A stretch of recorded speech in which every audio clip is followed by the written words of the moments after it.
Good afternoon, everyone. I'm Sherry, filling in for Richard while he's off on a well-deserved vacation. We're trying out an exciting new format. While Richard is busy editing the next episode of After the Watch, we'll be bringing you fascinating news and informative topics, just like the one we're about to dive into today. So, let's get started. Have you ever dreamed of retiring at sea? Waking up to a new view every day with the ocean stretching out before you? Well, that dream is becoming a reality for more and more people. The idea of living full-time on a cruise ship is no longer just a fantasy. But is it really as glamorous and affordable as it sounds? Let's unpack it. First, let's talk about the numbers. You might see headlines suggesting you can live this life for around $50,000 a year. And for some, that's possible.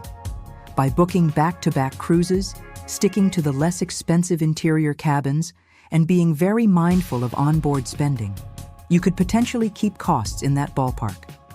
Think of it as a floating all-inclusive resort, but with some serious fine print. However, that $50,000 figure is definitely the starting point, not the average. Many full-time cruisers spend well over $100,000 a year for a more comfortable experience. I read about one retiree whose annual bill came to a cool $175,000. And then you have the ultra-high-end residential ships, where you actually buy or lease your cabin.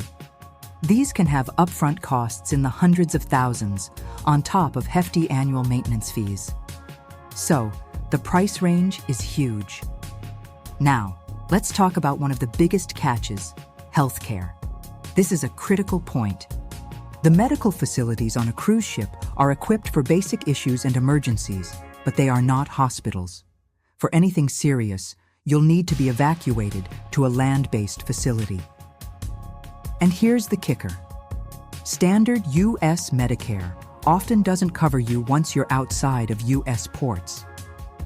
A medical evacuation at sea can easily cost tens of thousands of dollars out of pocket if you don't have the right supplemental insurance. It's a major financial risk to consider. Beyond the finances and health, you have to think about the lifestyle itself. Living on a cruise ship means your home is constantly on the move. While that's part of the appeal, it also means you might miss important family events like birthdays and holidays. You're living in a relatively small space. You have to follow the ship's rules, and your schedule is dictated by the itinerary and port availability, not your own whims. It's a trade-off between freedom and structure. And there are other logistical puzzles to solve. What do you do about mail? Where is your legal residence for tax purposes?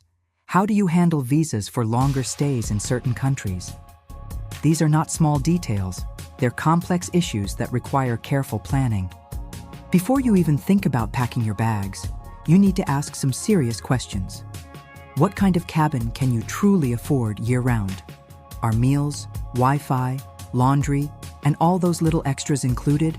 Or will they nickel and dime you? What's your plan for medical emergencies? It's a fascinating lifestyle, but it's crucial to go in with your eyes wide open. So, while retiring on a cruise ship sounds like a permanent vacation, it's more like a complex lifestyle choice with unique benefits and significant challenges. It requires a lot of research and a very clear understanding of your own budget and priorities. Thanks for tuning in for this special segment. I hope you found it as interesting as I did. We'll be back with more content like this soon. Don't forget to like, subscribe, and hit that notification bell so you don't miss a thing. See you next time.